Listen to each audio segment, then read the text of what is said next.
You are watching Zion Media.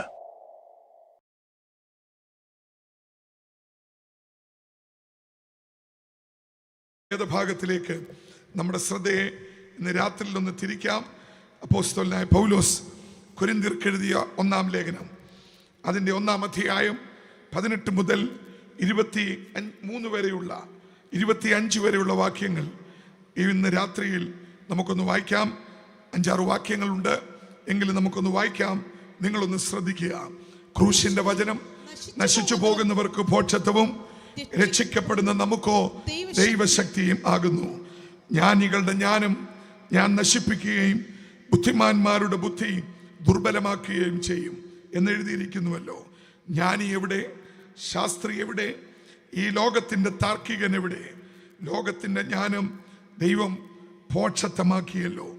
ദൈവത്തിൻ്റെ ജ്ഞാനത്തിൽ ലോകം ജ്ഞാനത്താൽ ദൈവത്തെ അറിയായകൊണ്ട് വിശ്വസിക്കുന്നവരെ പ്രസംഗത്തിൻ്റെ പോഷത്വത്താൽ രക്ഷിക്കുവാൻ ദൈവത്തിന് പ്രസാദം തോന്നി. യഹൂദന്മാർ അടയാളം ചോദിക്കുകയും യവനന്മാർ ജ്ഞാനം അന്വേഷിക്കുകയും ചെയ്യും. ഞങ്ങളോ ക്രൂശിക്കപ്പെട്ട ക്രിസ്തുവിനെ പ്രസംഗിക്കുന്നു. യഹൂദന്മാർക്ക് ഇടർച്ചയും ജാതികൾക്ക് പോഷത്വമെങ്കിലും യഹൂദന്മാരാകട്ടെ യവനന്മാരാകട്ടെ വിളിക്കപ്പെട്ട ഏവർക്കും ദൈവശക്തിയും ദൈവജ്ഞാനവുമായ യേശു ക്രിസ്തുവിനെ തന്നെ. ദൈവത്തിൻ്റെ പോഷത്വം മനുഷ്യരെക്കാൾ ജ്ഞാനമേറിയതും ദൈവത്തിൻ്റെ ബലഹീനത മനുഷ്യരെക്കാൾ ബലമേറിയതും ആകുന്നു. എല്ലാവരും ചേർന്ന് കർത്താവിനെ ഒന്ന് സ്തുതിച്ചാട്ടെ. ശബ്ദമുയർത്തി ഒന്ന് സ്തുതിച്ചാട്ടെ. ഒരിക്കൽ ഒരമ്മയും കുഞ്ഞും കൂടി കടയിലേക്ക് പോകുന്നു. ഒരു പെൺകുഞ്ഞാണ് അമ്മയുടെ കൂടെ ഉള്ളത്. കുഞ്ഞെന്തോ കയ്യിൽ ഇങ്ങനെ മുറുകെ പിടിച്ചിട്ടുണ്ട്.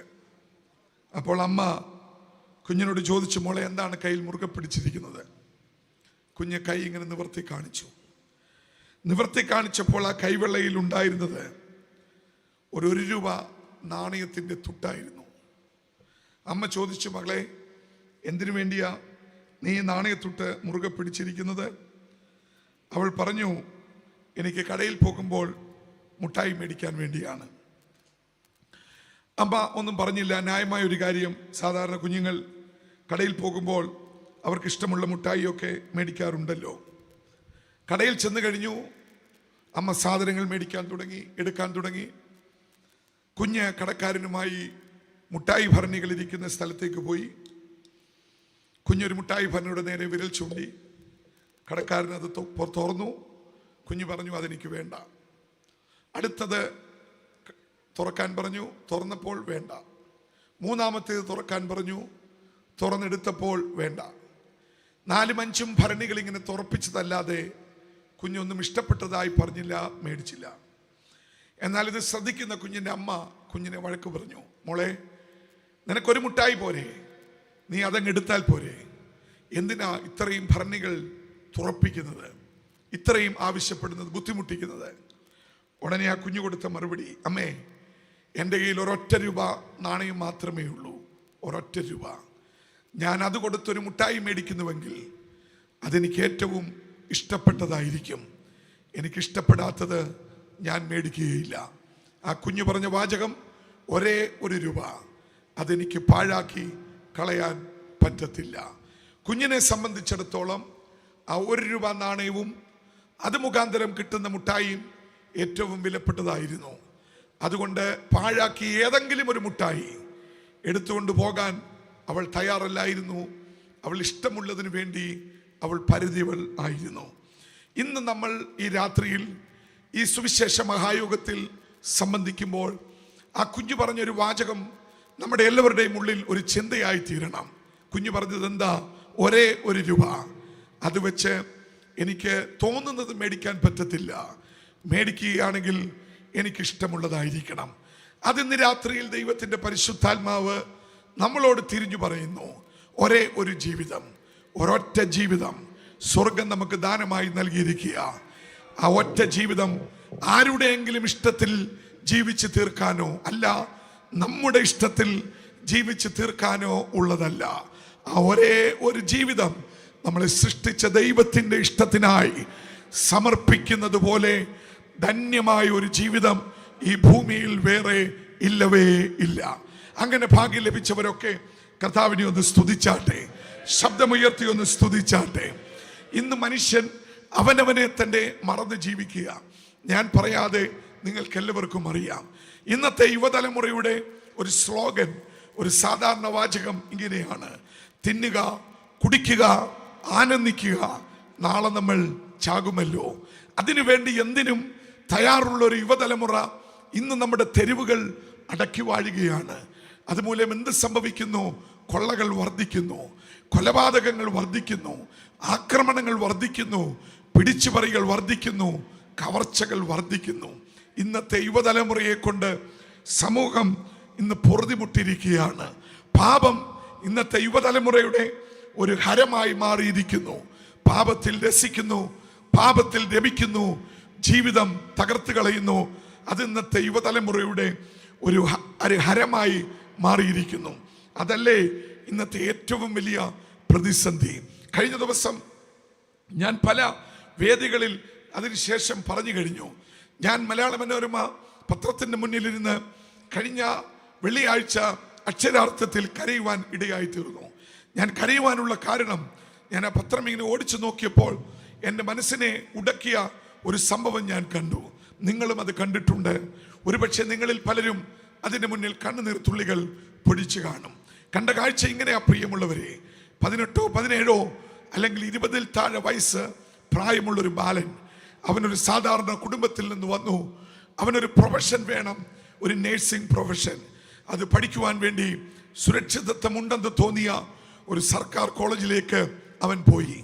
അവനവിടെ നേരിട്ട നരകയാതന നമ്മൾ കാണുകയും വായിക്കുകയും ചെയ്തു. എന്താ അവിടെ നേരിട്ടത്? അവൻ്റെ കൂടെ പഠിക്കുന്ന 5-8 കിരാതന്മാർ, ലഹരിക്ക് അടിമകളായി തീർന്ന സാധാരണ കുഞ്ഞുങ്ങൾ, അവർ ഭീകര സ്വഭാവത്തിന് ഉടമകളായി മാറി. അവർ ചെയ്ത പ്രവൃത്തി കേൾക്കണമോ? കോമ്പസും ഡിവൈഡറും പഠനത്തിന് വേണ്ടി ഉപയോഗിക്കുന്ന ഉപകരണങ്ങൾ, അത് വെച്ച് ഏകദേശം 50-ലധികം ദ്വാരങ്ങൾ ഈ കുഞ്ഞിന്റെ ശരീരത്തിൽ അവർ സൃഷ്ടിച്ചു. 50-ലധികം കിഴുത്തകൾ, കോമ്പസുകൾ വെച്ച് ആ ശരീരത്തിൽ അവർ സൃഷ്ടിച്ചു. കൈ രണ്ടും മുകളിലേക്ക് കട്ടിലിന്റെ ക്രാസിയിൽ, കാല് രണ്ടും കട്ടിലിന്റെ താഴെ ക്രാസിയിൽ അവർ ബന്ധിച്ചിട്ടിരിക്കുക. തീർന്നില്ല. ഇവന്റെ ശരീരത്തിൽ ഇവരുണ്ടാക്കിയ മുറിവുകളിൽ മുഴുവൻ ഇവർ ഏറ്റവും മാരകമേറിയ ഫെവിക്കോൾ തുടങ്ങിയ പശകൾ അവർ തൂകി. എന്താ ഈ ഫെവിക്വിക്കിന്റെ ഒക്കെ പ്രത്യേകത? കൈ രണ്ടും ചേർത്ത് വെച്ച് ഒട്ടിപ്പോയാൽ ഇത് വിടർത്തണമെങ്കിൽ ഓപ്പറേഷൻ വേണ്ടി വരും.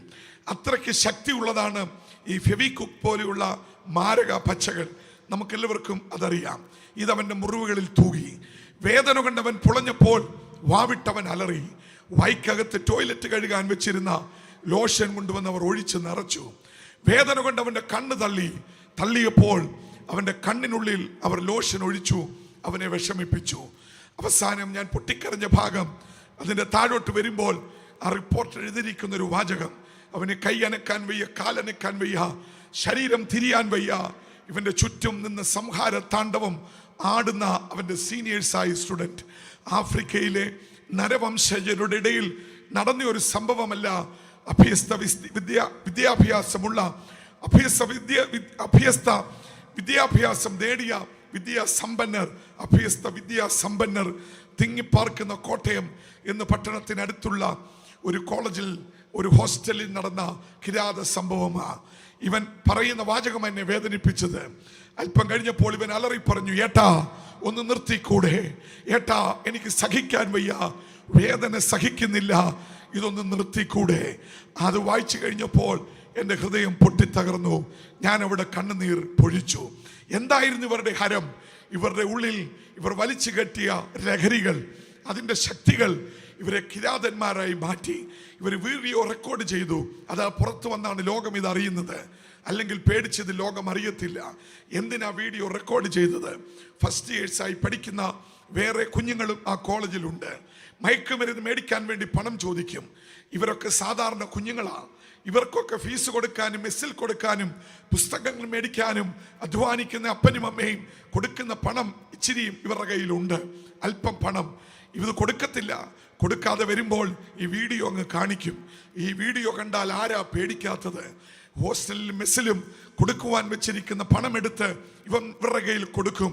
ഇവർ വീണ്ടും ലഹരിക്കടിമകളായി അടുത്ത ക്രൂരകൃത്യത്തിലേക്ക് ഇവർ സഞ്ചരിക്കും. ഇതാണ് ദൈവത്തിൻ്റെ നാടെന്ന് പറയുന്ന നമ്മുടെ നാട്ടിൽ നടക്കുന്നതെന്ന് കേൾക്കുമ്പോൾ എത്രയധികം ലോകം ഇന്ന് കൈവിട്ട് സഞ്ചരിക്കുക, എത്രയധികം കൈവിട്ട് സഞ്ചരിക്കുക. മാരക രോഗങ്ങൾ സമൂഹത്തിൽ ഇന്ന് കടന്നു പിടിച്ചിരിക്കുക. ഇന്നത്തെ മാരക രോഗങ്ങളുടെ ഏറ്റവും വലിയ പ്രത്യേകത നമുക്കെല്ലാവർക്കും അറിയാം, മരുന്നില്ല. പുതിയ രോഗങ്ങൾ വരികയാണ്, മരുന്ന് കണ്ടുപിടിച്ചിട്ടില്ല. പക്ഷെ രോഗം വന്നാൽ മരിച്ചു പോകുമെന്ന് ഉറപ്പാ. അത്ര രോഗങ്ങളാ ഇന്ന് വെളിപ്പെട്ടു വരുന്നത്, ഇതുവരെ ഇല്ലാത്ത രോഗങ്ങൾ. കോവിഡിന് നമുക്ക് സംഭവിച്ച ദുരന്തം എല്ലാവർക്കും അറിയാം. കോവിഡ് കൊന്നൊടുക്കിയത് 2 കോടിയാണ്. 2 കോടി എങ്ങനെ മരിക്കും ഒരു രോഗം വരുമ്പോൾ? സംഭവിച്ചത് നമുക്ക് എല്ലാവർക്കും അറിയാം. എന്താണ് സംഭവിച്ചത്? സാധാരണ ഒരു രോഗം വരുമ്പോൾ അല്ലെങ്കിൽ അതിനെ മുൻകൂട്ടി അറിഞ്ഞാൽ വാക്സിൻ പുറത്തിറക്കും, അല്ലെങ്കിൽ ആന്റിവൈറസ് പുറത്തിറക്കും. ഈ വാക്സിനും ആന്റിവൈറസും പുറത്തിറക്കുന്നതിന് മുമ്പ് മാസങ്ങൾ ഇത് പരീക്ഷണശാലയിൽ പരീക്ഷിക്കണം. എങ്ങനെയാ പരീക്ഷിക്കുന്നത്? ആരോഗ്യമുള്ള മൃഗങ്ങൾ, ആരോഗ്യം കുറഞ്ഞ മൃഗങ്ങൾ, പക്ഷികൾ, ഇതൊക്കെയാണ് പരീക്ഷണ വസ്തുക്കൾ. ആരോഗ്യം കുറഞ്ഞ മുയല്, എലി തുടങ്ങിയ മൃഗങ്ങൾ, ആരോഗ്യമുള്ള പന്നി പോലെയുള്ള മൃഗങ്ങൾ. ഇങ്ങനെയുള്ള ആന്റിവൈറസുകൾ മനുഷ്യ ശരീരത്തിൽ ഇഞ്ചക്ട് ചെയ്യുന്നതിന് മുമ്പ് ഈ മൃഗങ്ങളിലും പക്ഷികളിലും പരീക്ഷിക്കണം. അതാണ് നിയമം, അതാണ് രീതി. ഇപ്പോൾ ഇവർ വാച്ച് ചെയ്യും, ശാസ്ത്രജ്ഞന്മാർ വാച്ച് ചെയ്യുമ്പോൾ ഇതെങ്ങനെ മനുഷ്യ ശരീരത്തിൽ പ്രവർത്തിക്കുന്നു, അത് പ്രതികൂലമാണോ അനുകൂലമാണോ, അതിൻ്റെ പോരായ്മ എന്തെന്ന് ചില ദിവസങ്ങൾ കൊണ്ട് ഈ മൃഗങ്ങളിൽ നിന്ന് ഇവർക്ക് മനസ്സിലാകും. ഇത് മനുഷ്യനിലേക്ക് കൊടുക്കുന്നതിന് മുമ്പ് ഈ പോരായ്മ പരിഹരിക്കും. എങ്കിൽ മാത്രമേ അത് മനുഷ്യ ശരീരത്തിന് ഗുണകരമാകൂ. ഞാൻ പറയാതെ നിങ്ങൾക്ക് എല്ലാവർക്കും അറിയാം, ഈ ഭൂമിയിലെ ഏറ്റവും കോംപ്ലിക്കേറ്റഡ് ആയിട്ടുള്ള വസ്തു ഏതെന്ന് ചോദിച്ചാൽ നമുക്കെല്ലാവർക്കും അറിയാം, അത് നമ്മുടെ ശരീരമാണ്. ആകാശത്തൂടെ പറക്കുന്ന വിമാനമോ കടലിൽ കൂടി സഞ്ചരിക്കുന്ന കപ്പലോ അല്ല ഈ ഭൂമിയിലെ കോംപ്ലിക്കേറ്റഡ് ആയിട്ടുള്ള വസ്തു. The most complicated thing in this world is human body. അതിനകത്തൊരു സംശയവും വേണ്ട. അതിനുള്ള തെളിവാണ് തലമുടി നാരിഴ പോലെ കോർത്തിണക്കിയ അനേക കിലോമീറ്ററുകൾ വലിപ്പമുള്ള നാഡീവ്യൂഹമാണ് ഈ ശരീരത്തെ നിർത്തിയിരിക്കുന്നത്. ഞാൻ ഈ കാലൊന്ന് പൊക്കി വെക്കണമെങ്കിൽ ആ നാഡീവ്യൂഹത്തിൽ ഒരു വൈദ്യുതി തരംഗം പാസ് ചെയ്യും. ആ വൈദ്യുതി തരംഗത്തിന്റെ ശക്തിയാണ് എന്നെ ചലിപ്പിക്കുന്നത്, എന്നെയല്ല നിങ്ങളെയും ചലിപ്പിക്കുന്നത്. കാല് പൊക്കി എഴുന്നേൽക്കുമ്പോൾ നമ്മൾ അറിയാതെ ഒരു വൈദ്യുതി തരംഗം നമ്മുടെ ശരീരം മുഴുവൻ പാസ് ചെയ്യും. അതാണ് നമ്മുടെ അസ്ഥിക്ക് ബലം നൽകി നമ്മളെ എഴുന്നേൽപ്പിക്കുന്നത്. ഞാൻ പറഞ്ഞു വന്നതിന്റെ ചുരുക്കം, തലമുടി നാരിഴ പോലെയുള്ള ഈ നാഡീവ്യൂഹം കെട്ടുപിണഞ്ഞ് കിടക്കുക. ഇതിലൊരു നാഡീവ്യൂഹത്തിന് എന്തെങ്കിലും ഒരു ക്ഷതം സംഭവിച്ചാൽ ഇരുന്നിടത്തുനിന്ന് നമ്മൾ എഴുന്നേൽക്കത്തില്ല, രാവിലെ കട്ടിലേന്ന് എഴുന്നേൽക്കത്തില്ല, നടന്നു പോകുമ്പോൾ വേച്ചു പോകും, അല്പം കഴിയുമ്പോൾ നമ്മൾ വീഴും. ഇതാണ് ഒരൊറ്റ നാഡീവ്യൂഹത്തിന് കേട് സംഭവിച്ചാൽ ഉണ്ടാകുന്ന പ്രശ്നം. ഞാൻ ചില വർഷങ്ങൾക്ക് മുമ്പ് എൻ്റെ ഒരു സ്നേഹിതൻ്റെ ഫോൺ കോൾ എനിക്ക് വന്നു. അദ്ദേഹം എന്നോട് പറഞ്ഞു, വളരെ അടിയന്തരമായിട്ടൊന്ന് കാണണം. അദ്ദേഹം അടിയന്തരമായി കാണണമെന്ന് പറഞ്ഞത് എനിക്ക് മനസ്സിലാകുന്നില്ല. അദ്ദേഹം പറയുന്നത് എനിക്ക് പിടികിട്ടുന്നില്ല, കാരണം വ്യക്തമാകുന്നില്ല. അദ്ദേഹത്തിൻ്റെ ഭാര്യ അടുത്തുണ്ടായിരുന്നു. ഫോൺ മേടിച്ചിട്ട് പറഞ്ഞു, അച്ഛൻ പറഞ്ഞത് പെട്ടെന്നൊന്ന് കാണണമെന്നാ. ഞാൻ പറയുന്നു, അദ്ദേഹം പറഞ്ഞത് എനിക്ക് മനസ്സിലായില്ലല്ലോ. ഭാര്യ പറഞ്ഞു, ഇവിടെ വരെ ഒന്ന് വാ, അന്നേരം മനസ്സിലാകും. ഞാൻ ഓടി ആ വീട്ടിൽ ചെന്നപ്പോൾ കണ്ട കാഴ്ച, അദ്ദേഹത്തിൻ്റെ വാ ഇവിടെ നിന്ന് വാ ഇവിടെ ഇരിക്കുക, ചിറി ഇവിടെ വന്നു. വാ തുറക്കുമ്പോൾ ഇവിടമാ തുറക്കുന്നത്. ഇതങ്ങ് നീങ്ങി. ഞാൻ ഞെട്ടിപ്പോയി, പേടിച്ചുപോയി ആ രൂപം കണ്ടിട്ട്. എന്താ സംഭവിച്ചത്? ചെവിക്കകത്തെ ഇയർ ബാലൻസിന്റെ ഒരു ചെറിയ സിസ്റ്റം ഒന്നനങ്ങിയപ്പോൾ മുഖത്തിന്റെ ഷേപ്പ് പോലും തിരിഞ്ഞുപോയി. ഞാനും നിങ്ങളും വിചാരിക്കുന്നതിനേക്കാളും കോംപ്ലിക്കേറ്റഡ് ആയിട്ടുള്ള ഒരു ശരീരമാണ് നമ്മുടെ ശരീരം. ഇന്ന് രാത്രിയിലും ആരോഗ്യത്തോടെ ഇവിടെ ഇരിക്കുമ്പോൾ ഉള്ളം തുടിക്കുന്ന സ്തുതിയുടെ ശബ്ദങ്ങൾ ഇവിടെ ഉയരണം. Price the Lord. എന്താ സ്തുതിയുടെ വലിപ്പം? സ്തുതിയുടെ വലിപ്പം എന്ന് പറഞ്ഞാൽ ഇത്രയേ ഉള്ളൂ. നന്ദി കർത്താവേ, ഇത്രയേ ഉള്ളൂ. സ്തുതിക്കകത്ത് വിനയമുണ്ട്. വിനയമുള്ളത് കൊണ്ടാ സ്തോത്രം പറയുന്നത്. ദൈവസന്നിധിയിൽ വന്നിരിക്കുമ്പോൾ എനിക്ക് വിനയമുണ്ട് കർത്താവേ, എനിക്ക് വിനയമുണ്ട് കർത്താവേ എന്നൊന്നും പറയണ്ട. ഒരു 2 സ്തോത്രം പറഞ്ഞാൽ സ്വർഗത്തിന് മനസ്സിലാകും വിനയമുണ്ടോ. Price the Lord. രണ്ട് സ്തുതി വെളിപ്പെടുത്തുന്ന രണ്ടാമത്തെ സത്യം, നമ്മളൊരു സ്തോത്രം പറയുമ്പോൾ പറയണ്ട, വലിയ സെന്റൻസ് ഒന്നും പറയണ്ട. കഴിഞ്ഞ 20 വർഷമായി എന്നെ നടത്തിയതിന് സ്തോത്രം ഒന്നും വേണ്ട. ഒരൊറ്റ സ്തോത്രത്തിനകത്ത് സ്വർഗത്തിന് മനസ്സിലാക്കും നടത്തിയതൊന്നും വെറുതെ ആയില്ല. മനസ്സിലായോ? ദൈവസനിൽ വന്ന് ആത്മാവിൽ ആരാധിച്ച് ബലപ്പെടുമ്പോൾ സ്വർഗം അറിയുന്നത് എന്താണെന്നറിയാമോ? കൊടുത്തതൊന്നും വെറുതെ ആയില്ല, പരിപാലിച്ചത് വെറുതെ ആയില്ല, നടത്തിയത് വെറുതെ ആയില്ല. ഇന്ന് പകൽ ഉള്ളം, ഇന്ന് വൈകിട്ട് ഉള്ളം ഒന്ന് തുടിക്കുന്ന രാത്രിയായി തീരട്ടെ. എന്താ കോവിഡിന് 2 കോടി മരിച്ചത്? ആന്റിവൈറസ് ഇറങ്ങിയല്ലോ, ക്യൂ നിന്നെടുത്തല്ലോ. Praise the Lord. 1 എടുത്തു, 2 എടുത്തു, 3 എടുത്തില്ലേ? വഴക്കുണ്ടാക്കിയില്ലേ ക്യൂ ലംഘിച്ചപ്പം? Praise the Lord. സർട്ടിഫിക്കറ്റിന് വേണ്ടി നമ്മൾ ഓടിയില്ലേ? ആന്റിവൈറസിന്റെ യാത്ര ചെയ്യാൻ, വിമാനം കയറാൻ, കുഞ്ഞുങ്ങൾക്ക് പഠിക്കാൻ പോകാൻ. എൻ്റെ പ്രിയമുള്ളവരെ, നമ്മുടെ ശരീരത്തിൽ നമ്മൾ കുത്തിവെച്ചത് ഗുണമായില്ല, ദോഷമായിരുന്നു. അല്ലെങ്കിൽ 2 കോടി മരിക്കത്തില്ലായിരുന്നു. ഒരു പ്രസിഡന്റിന്റെയും 2 പ്രസിഡന്റുമാരുടെയും ഒരു പ്രധാനമന്ത്രിയുടെയും ഡോക്ടറിന്റെ ഒരു സംഭാഷണം എൻ്റെ ടെലിഫോണിൽ കിടപ്പുണ്ട്. അദ്ദേഹം പറയുന്ന വാചകം ഇങ്ങനെയായിരുന്നു: 3ാം വൈറസ്, 3ാം ആന്റിവൈറസ്, 3ാമതെടുത്ത ആന്റിവൈറസ് ഒട്ടും യോഗ്യമല്ലായിരുന്നു, 1ഉം 2ഉം എടുക്കാനും പാടില്ലായിരുന്നു. അതാ പറയുന്നത്. അതുകൊണ്ട് എന്ത് സംഭവിക്കുന്നു? നടന്നു പോകുന്നവർ ടപ്പോന്ന് വീഴുക, ഫുട്ബോൾ കളിക്കുന്നവർ കുഴഞ്ഞു വീഴുക, ജിമ്മിൽ എക്സസൈസ് ചെയ്യുന്നവൻ വീഴുക, തളർന്നു പോകുക. 4 ദിവസം ഉള്ള പത്രത്തിൽ കണ്ടില്ലേ? ഒരു 20 വയസ്സുകാരൻ ജിമ്മിൽ മസിലിന് വേണ്ടി വർദ്ധിപ്പിക്കാൻ എക്സസൈസ് ചെയ്യുക, കുറച്ച് കഴിഞ്ഞ് ട്രെയിനർ നോക്കിയപ്പോൾ ചത്തിരിക്കുക. Price the Lord. നമ്മുടെ ശരീരത്തിന് ഒട്ടും ഗുണകരമല്ലാത്തത് നമ്മൾ ശരീരത്തിൽ ഏൽക്കേണ്ടി വന്നു. അതാ പരീക്ഷിച്ച് പോരായ്മകൾ നികത്താത്തത് മനുഷ്യ ശരീരത്തിൽ ഇൻജക്ട് ചെയ്തതുകൊണ്ട് ഭൂലോകത്തിൽ ഇതുവരെ ഉണ്ടാകാത്ത ഒരു സംഖ്യ ഭൂമിയിൽ നിന്ന് 1.5 വർഷം കൊണ്ട് തുടച്ചു മാറ്റപ്പെട്ടു. അതാ കോവിഡ് നമുക്ക് വരുത്തിയ വിന. ഗുണകരമല്ലാത്തത് എടുത്തു. ഇന്ന് രാത്രി നിങ്ങളെ ആരെയും പേടിപ്പിക്കാൻ വേണ്ടിയല്ല ഞാൻ ഈ പറയുന്നത്.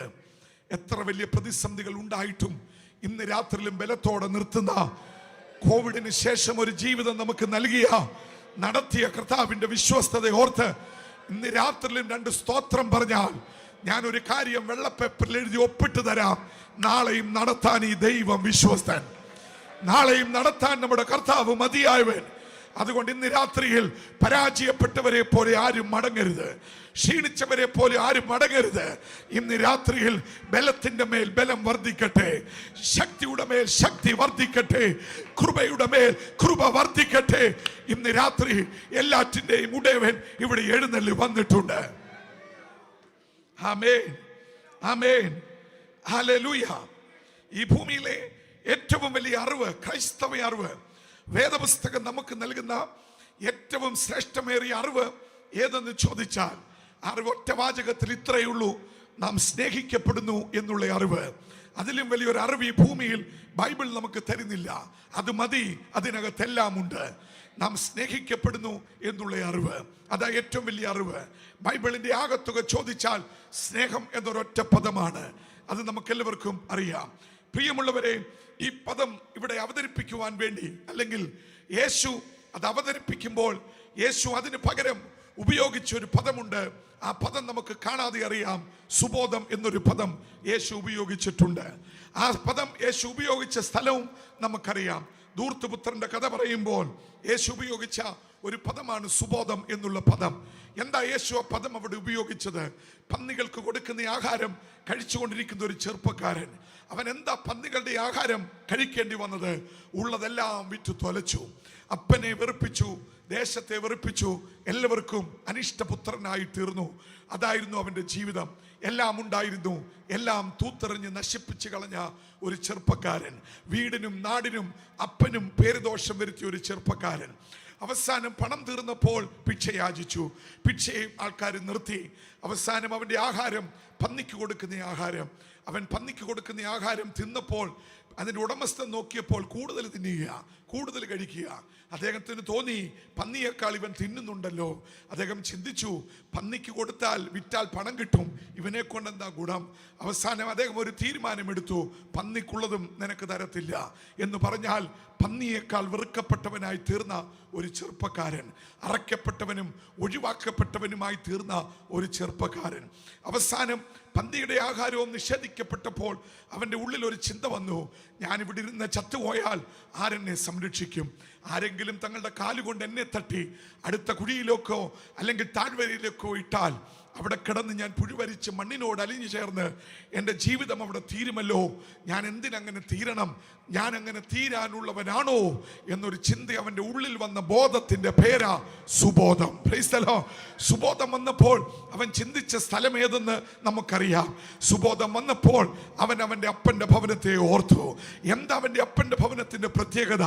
കൈവിടപ്പെട്ടു പോയെങ്കിലും തള്ളിക്കളയപ്പെട്ടെങ്കിലും അപ്പന് പേര് ദോഷം വരുത്തിയെങ്കിലും തന്നതെല്ലാം വിറ്റ് തൊലച്ചെങ്കിലും ഇന്നും തൻ്റെ കൂലിക്കാരേക്കാൾ തൻ്റെ വീടിനടുത്തുള്ള മറ്റുള്ളവരെക്കാൾ അല്ല, തൻ്റെ സ്വന്തം സഹോദരനേക്കാൾ എന്നെ സ്നേഹിക്കുവാൻ വീടിൻ്റെ പ്രധാന വാതിൽ തുറന്ന് സ്നേഹമുള്ളൊരു ഹൃദയവുമായി എന്നെ കാത്തിരിക്കുന്ന ഒരു അപ്പൻ തൻ്റെ വീട്ടിലുണ്ടല്ലോ എന്നൊരു ബോധം അവനുണ്ടായി. ആ ബോധത്തിൻ്റെ പേരാ മാനസാന്തരം അല്ലെങ്കിൽ സുബോധം. Praise the Lord. സുബോധം. അവൻ ആ ബോധം വന്നു, മാനസാന്തരം വന്നപ്പോൾ അവൻ അടിവെച്ച് മുന്നേറിയ സ്ഥലത്തിന്റെ പേരാ അപ്പന്റെ ഭവനം.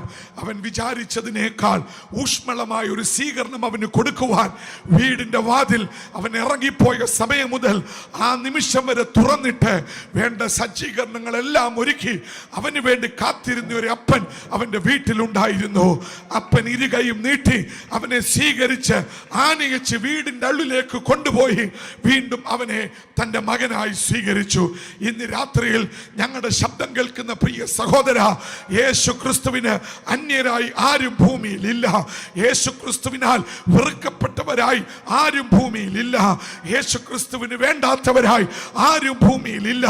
ഇന്ന് രാത്രിയിൽ നീ നിൽക്കുന്ന സ്ഥലത്ത് നിന്നുകൊണ്ട്, നീ ഇരിക്കുന്ന സ്ഥലത്ത് ഇരുന്നു കൊണ്ട്, വാത്സല്യ സഹോദരി, നിന്റെ ആ കുഞ്ഞു ഹൃദയം അതിന്റെ വാതിൽ യേശുവിന്റെ മുന്നിൽ ഒന്ന് തുറന്നു കൊടുത്താൽ ഇന്ന് രാത്രിയിൽ നിന്റെ ഒറ്റപ്പെട്ട അനുഭവത്തിന്റെ മേൽ, നിന്റെ ഒതുക്കപ്പെട്ട അനുഭവത്തിന്റെ മേൽ, നിന്റെ തള്ളപ്പെട്ട അനുഭവത്തിന്റെ മേൽ, നിന്റെ ഒഴിവാക്കപ്പെട്ട അനുഭവത്തിന്റെ മേൽ, നിന്റെ രോഗശക്തിയുടെ മേൽ ഇന്ന് രാത്രിയിലും അത്ഭുതം ചെയ്യുവാൻ കഴിവുള്ളവനായി ഇവിടെ ഒരുവൻ വന്നിട്ടുണ്ട്. അവന്റെ പേരാ യേശു ക്രിസ്തു. എല്ലാവരും ചേർന്ന് അല്പസമയം കർത്താവിനെ ഒന്ന് സ്തുതിച്ചാട്ടെ. ഹല്ലേലൂയ. രണ്ടു വിധത്തിൽ നമ്മൾ സ്വർഗവുമായി ബന്ധപ്പെട്ടിരിക്കുന്നവരാ. രണ്ടു വിധത്തിൽ. അതിൽ ഒന്നാമത്തെ വിധം സൃഷ്ടിപ്പ് നിമിത്തവും, രണ്ട് വീണ്ടെടുപ്പ് നിമിത്തവും. നമ്മൾ പ്രത്യേകം ഓർത്തുകൊള്ളണം. സൃഷ്ടിപ്പ് നിമിത്തവും വീണ്ടെടുപ്പ് നിമിത്തവും സ്വർഗവുമായി നമ്മൾ കണക്റ്റഡാണ്.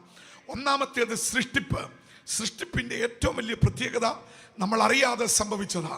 നമ്മൾ ആരും അറിഞ്ഞു വന്നിട്ടില്ല, നമ്മൾ ആരും ചോദിച്ചു വന്നതല്ല. ദൈവഹിതപ്രകാരം നമുക്ക് യോഗ്യമായ സ്ഥലത്ത് ദൈവം നമ്മളെ നിയോഗിക്കുകയായിരുന്നു. ആ ഒരു ഓർമ്മ നമുക്ക് വേണം. നമ്മുടെ കൂടെ പാർക്കുന്നവരെ കുറിച്ച് ആ ഒരു ചിന്ത നമുക്ക് വേണം. നമ്മുടെ കുഞ്ഞുങ്ങളെ കുറിച്ച് ആ ഒരു ചിന്ത നമുക്ക് വേണം. അതാ ബൈബിൾ പറയുന്നത്, തമ്മിൽ തമ്മിൽ ബഹുമാനം കൊടുപ്പീൻ. Price the Lord. കാരണം അത് ദൈവിക നിശ്ചയപ്രകാരം നമ്മൾ എവിടെ ആയിരിക്കണമെന്ന് സ്വർഗം നിശ്ചയിച്ചതിന് പ്രകാരമാണ് നമ്മൾ ഈ ഭൂമിയിൽ വന്നിരിക്കുന്നത്. ഒരു ചെറുപ്പക്കാരുടെയും കഥ ഞാൻ ഇപ്രകാരം കേട്ടിട്ടുണ്ട്. നാളുകൾ കാത്തിരുന്ന് അവർക്കൊരു കുഞ്ഞ് ജനിച്ചു. പക്ഷെ ജന്മനാൽ ആ കുഞ്ഞിന് ചില പോരായ്മകൾ ഉണ്ടായിരുന്നു. വളർത്താൻ വളരെ ബുദ്ധിമുട്ടായിരുന്നു. രണ്ടുപേർക്കും ജോലിയുണ്ട്.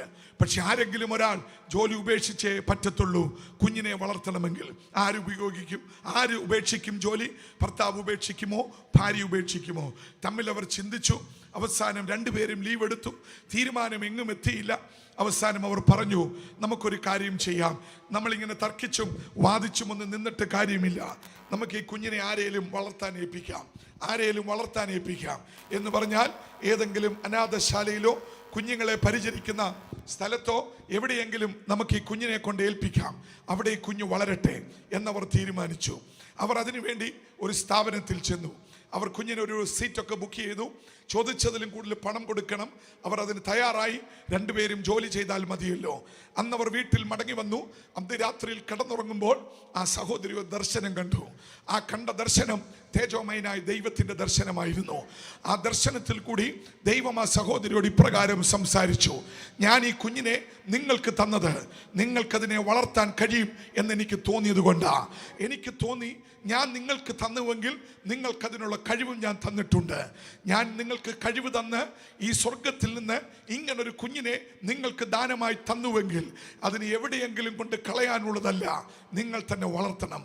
അതിരാവിലെ എന്നും എഴുന്നേൽക്കുന്നതിലും നേരത്തെ ആ സഹോദരി ചാടി എഴുന്നേറ്റ് തൻ്റെ ഭർത്താവിനെ വിളിച്ചെഴുന്നേൽപ്പിച്ചിട്ട് പറഞ്ഞു: ചേട്ടാ, നമുക്ക് വളർത്താൻ പറ്റും എന്നറിഞ്ഞ് ഈ കുഞ്ഞിൻ്റെ ഉടയവൻ നമ്മുടെ കയ്യിൽ ഏൽപ്പിച്ചതല്ലേ, ഇതിന് എങ്ങും കൊണ്ടുപോകണ്ട, ഞാൻ ജോലി ഉപേക്ഷിച്ച് കുഞ്ഞിനെ വളർത്തിക്കോളാം. Price the Lord. എന്ത് മനോഹരമേറിയ ഒരു തീരുമാനം. എൻ്റെ പ്രിയമുള്ളവരെ, നമ്മുടെ സൃഷ്ടിപ്പ് അങ്ങനെയായിരുന്നു എന്ന് പറഞ്ഞാൽ ഈ ഭൂമിയിൽ ദൈവം മനുഷ്യനെ സൃഷ്ടിച്ചത് ദൈവത്തിൻ്റെ ഹിതപ്രകാരം. അതുകൊണ്ട് നമ്മുടെ കൂടെ ഉള്ളതിനെ ബഹുമാനിക്കാനും സ്നേഹിക്കാനും നമുക്ക് കഴിയണം. അത് ദൈവത്തിൻ്റെ പദ്ധതിയുടെ ഭാഗമാണ്. രണ്ടാമത്തെ സൃഷ്ടിപ്പിൻ്റെ ഏറ്റവും വലിയ പ്രത്യേകത ഞാൻ തുറന്നു പറയുക, നമ്മളെപ്പോലെ ഒരാൾ മാത്രമേ ഈ ഭൂമിയിലുള്ളൂ എന്ന് പറഞ്ഞാൽ എന്നെ പോലെ വേറെ ഒരാൾ ഈ ഭൂമിയിൽ ഇല്ലവേ ഇല്ല. ഇരട്ടകളാണെങ്കിൽ പോലും, ട്വിൻസ് ആണെങ്കിൽ പോലും അമ്മ ഐഡന്റിഫൈ ചെയ്യും. അമ്മ എങ്ങനെ ഐഡന്റിഫൈ ചെയ്യുന്നത്? ഇരട്ടകളാണെങ്കിലും അമ്മയ്ക്ക് രണ്ടുപേരെയും അറിയാം. കൺഫ്യൂഷൻ അമ്മയ്ക്കില്ല, കാണുന്നവർക്കുണ്ടായേക്കാം, പക്ഷെ അമ്മയ്ക്ക് തെറ്റത്തില്ല. അതാണ് അതിൻ്റെ ഒരു സത്യം. എന്നാൽ അമ്മയ്ക്ക് പോലും ചിലപ്പോൾ തെറ്റുപറ്റാം. അങ്ങനെ സംഭവിച്ച അമ്മമാരെ കുറിച്ച് ഞാൻ കേട്ടിട്ടുണ്ട്. ഞാൻ പറഞ്ഞു വന്നതിൻ്റെ ചുരുക്കം, ട്വിൻസ് ആണെങ്കിൽ പോലും എന്തെങ്കിലും ഒരു ഐഡന്റിഫിക്കേഷൻ അതിൻ്റെ അമ്മയ്ക്കെങ്കിലും അതിനെക്കുറിച്ചുണ്ടാകും. അതൊരു യാഥാർത്ഥ്യം. ഒന്നുകൂടി പറഞ്ഞാൽ, നമ്മളെപ്പോലെ ഒരാൾ മാത്രമേ ഈ ഭൂമിയിലുള്ളൂ. സാധാരണ നമ്മൾ കേട്ടിട്ടില്ലേ, നമ്മളെപ്പോലെ 7 പേർ ഈ ഭൂമിയിലുണ്ടെന്ന്. ചുമ്മാതാ, ആരും തെറ്റിദ്ധരിക്കരുത്. ഒരുപക്ഷെ നമ്മുടെ മൂക്ക് പോലെ വേറെ വല്ലവർക്കും മൂക്ക് കാണും, നമ്മുടെ കണ്ണ് പോലെ വേറെ ആർക്കെങ്കിലും ഒക്കെ കണ്ണ് കാണും, ചില ഭാഗങ്ങൾ ചെവി പോലെ ആർക്കെങ്കിലും ഒക്കെ കണ്ടേക്കാം. സ്വാഭാവികമായിട്ടും അതാണ് അവിടെ സംഭവിക്കുന്നത്. നമുക്കെല്ലാവർക്കും അറിയാം. Price the Lord. സ്വാഭാവികമായിട്ടും അതാണ് അവിടെ സംഭവിക്കുന്നത്. ഇത്രയേ ഉള്ളൂ. പക്ഷേ നമ്മളെപ്പോലെ വേറെ ഒരാൾ ഈ ഭൂമിയിൽ ഇല്ലവേ ഇല്ല. അതൊരു യാഥാർത്ഥ്യമാണ്. എന്താ ഞാൻ അങ്ങനെ ഇല്ലെന്ന് പറയാൻ കാരണം? നമ്മളെപ്പോലെ ഷേപ്പും പൊക്കവും വണ്ണവും ഒക്കെ ഉള്ളവർ കണ്ടേക്കാം. എന്നാൽ ഒരു കാര്യം ഓർത്തോണേ, നമ്മുടെ ഈ തള്ളവിരൽ ഇങ്ങനെയൊന്ന് മടക്കി പിടിച്ചിട്ട് ഈ തള്ളവിരലിലേക്കൊന്ന് നോക്കണം. ഏതോ പേന വെച്ചോ മറ്റ് ഉപകരണങ്ങൾ വെച്ചോ കോറിയിട്ടിരിക്കുന്ന 5-8 വരകൾ നമുക്ക് കാണാം. 5-8 വരകൾ. ഈ വരയുടെ പ്രത്യേകത എന്താണെന്നറിയാമോ? എന്നെ പോലെ വേറെ ഒരാൾ ഈ ഭൂമിയിൽ ഇല്ലവേ ഇല്ല. അങ്ങനെ ഒരു സൃഷ്ടിപ്പ് ദൈവം നടത്തിയപ്പോൾ എന്തുമാത്രം വിലയാണ് മനുഷ്യന് ദൈവം നൽകിയിരിക്കുന്നത്. എന്നെ പോലെ വേറെ ഒരാൾ ഇല്ലാതെ ദൈവം ഈ ഭൂമിയിൽ എന്നെ സൃഷ്ടിച്ച് എനിക്കൊരു സ്പേസ് സ്വർഗം ഇവിടെ ഒരുക്കി തന്നുവെങ്കിൽ എൻ്റെ ദൈവത്തിൻ്റെ സൃഷ്ടിപ്പിൽ ഞാൻ എത്ര ശ്രേഷ്ഠമാ. നമ്മുടെ അടുത്തിരിക്കുന്ന സഹോദരൻ എത്ര ശ്രേഷ്ഠനാ. നമ്മുടെ കൂടെ പാർക്കുന്ന നമ്മുടെ ഭാര്യ എത്ര ശ്രേഷ്ഠയാ. നമ്മുടെ കുഞ്ഞുങ്ങൾ എത്ര ശ്രേഷ്ഠരാണ്. പക്ഷേ യോഗ്യമായ പദങ്ങളാണോ നമ്മൾ ഉപയോഗിക്കുന്നത്? അവർക്കതിനുള്ള ബഹുമാനം അന്യോന്യം കൊടുക്കാറുണ്ടോ? ആദരവ് കൊടുക്കാറുണ്ടോ? ബൈബിൾ വളരെ വ്യക്തമായിട്ട് പറയുന്നു, നമുക്ക് ഓരോരുത്തർക്കും ഓരോ സ്പേസ് അവൻ നൽകിയിരിക്കുക എന്ന് പറഞ്ഞാൽ നമ്മളെ പോലെ ഈ ഭൂമിയിൽ ഇനി ആരും ഉണ്ടാകാത്ത വിധത്തിൽ. എന്നെ ഏറ്റവും അധികം അത്ഭുതപ്പെടുത്തിയ ചിന്ത എന്താണെന്നറിയാമോ? എനിക്ക് ഉപയോഗിച്ച മോൾഡ് സ്വർഗം വേറെ ആർക്കും വിട്ടുകൊടുത്തില്ല. ആ മോൾഡിൽ എന്നെ നിർമ്മിച്ചിട്ട് അതവൻ നശിപ്പിച്ചു കളഞ്ഞ ദൈവമാ എന്ന് പറഞ്ഞാൽ എനിക്ക് തുല്യൻ ഞാൻ മാത്രം, നമുക്ക് തുല്യർ നമ്മൾ മാത്രം. അങ്ങനെ ഒരു സൃഷ്ടിപ്പ് ദൈവം നമുക്ക് വേണ്ടി ഈ ഭൂമിയിൽ നടത്തി നമ്മളെ ഈ ഭൂമിയിലേക്ക് അയച്ചെങ്കിൽ ആരുടെ ഇഷ്ടത്തിനാണ് നമ്മൾ പ്രാധാന്യം കൊടുക്കേണ്ടത്?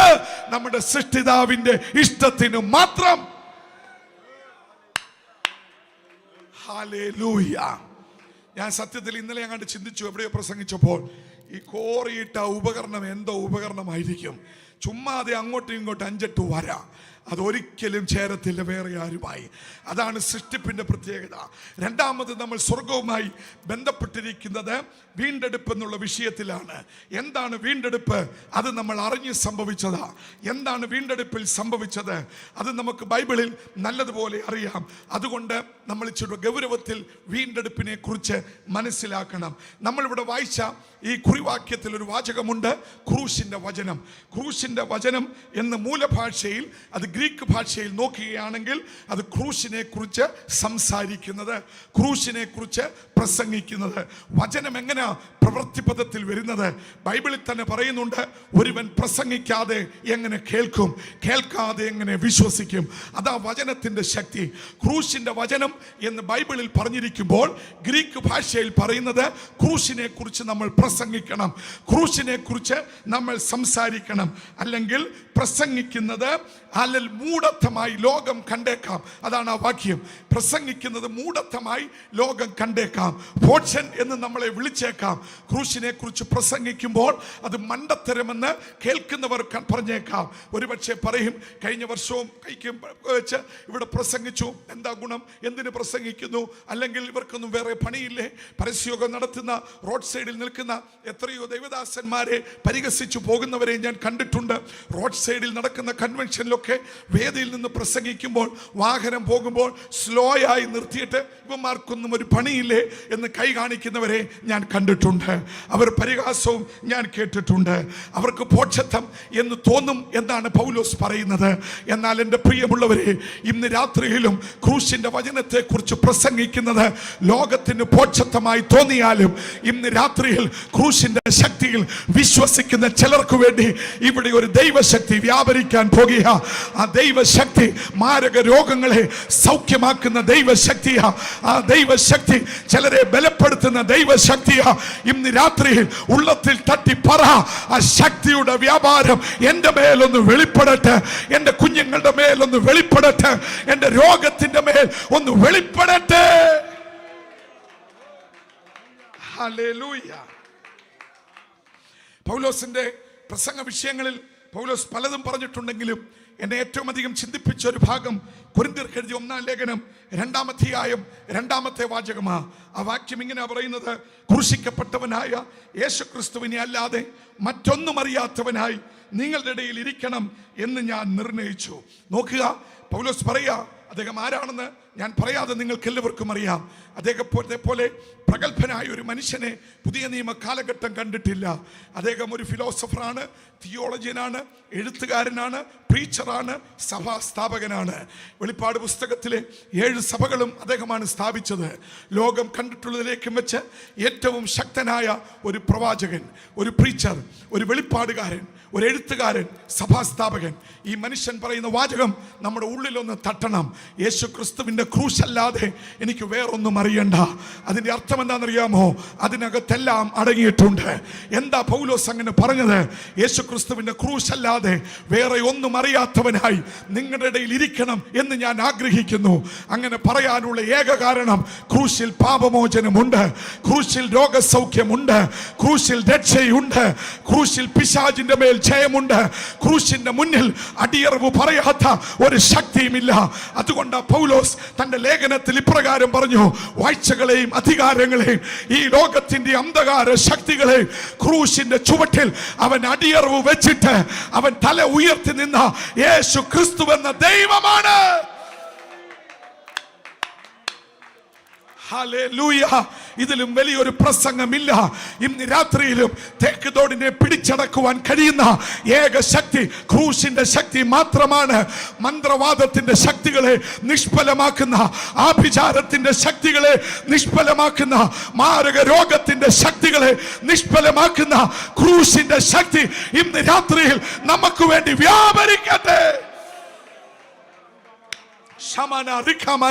എല്ലാവരും സ്തോത്രം ചെയ്താട്ടെ. ഈ സമാപന രാത്രി സ്വർഗം ചിലരെ ശക്തീകരിക്കുന്ന രാത്രിയായി തീരട്ടെ. പരിശുദ്ധാത്മാവിന്റെ കവിഞ്ഞൊഴുക്ക് നമ്മുടെ മധ്യത്തിൽ ഒരത്ഭുതമായി തീരട്ടെ. ഹല്ലേലൂയ. പൗലോസ് പറയുന്നു, യേശുക്രിസ്തുവിന്റെ ക്രൂശിനെ പറ്റി അറിയുന്നതാണ് ഒരുവന്റെ ജീവിതത്തിലെ ഏറ്റവും വലിയ ഭാഗ്യം എന്നാണ് പൗലോസ് പറയുന്നത്. യേശു ക്രിസ്തുവിൻ്റെ ക്രൂശിൻ്റെ പ്രാധാന്യം ഗ്രഹിക്കുമ്പോൾ മറ്റൊന്നിനെ കുറിച്ചും എനിക്ക് അറിവ് വേണ്ട എന്നാണ് പൗലോസ് ശ്ലീഹ പറയുന്നത്. ഇന്ന് രാത്രിയിൽ ഇവിടെ സന്നിഹിതരായിരിക്കുന്ന പ്രിയപ്പെട്ടവരോട് ഉള്ളു തുറന്ന് ഞാനൊരു കാര്യം പറയാം.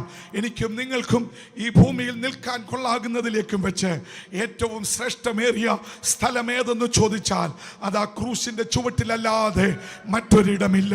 ക്രൂശിൻ്റെ ചുവട്ടിലല്ലാതെ മറ്റൊരിടമില്ല. എന്താ ഞാൻ അങ്ങനെ പറഞ്ഞതെന്നറിയാമോ? ക്രൂശിൻ്റെ ചുവട്ടിൽ നിന്നവരെയൊക്കെ 3 ദിവസം കഴിഞ്ഞപ്പോൾ അവൻ തേടിച്ചെന്ന കർത്താവാ. ഞാൻ ഒന്നുകൂടി പറയാം. അന്ന് ക്രൂശിൻ്റെ ചുവട്ടിൽ കരഞ്ഞുകൊണ്ട് നിന്ന ചിലരുണ്ടായിരുന്നു. ഒന്ന് അവൻ്റെ അമ്മ മറിയ, 2 മഗ്ദല മറിയ, 3 ക്ലെയോപ്പാവിൻ്റെ ഭാര്യ മറിയ, 4 യോഹന്നാൻ, 5 പത്രോസ്. ഇങ്ങനെ ചിലർ ആ ക്രൂശിൻ്റെ ചുവട്ടിൽ നിൽപ്പുണ്ടായിരുന്നു. അവർ ചങ്കു പൊട്ടിയാ നിന്നത്, അവർ അലറി കരഞ്ഞുകൊണ്ടാ നിന്നത്.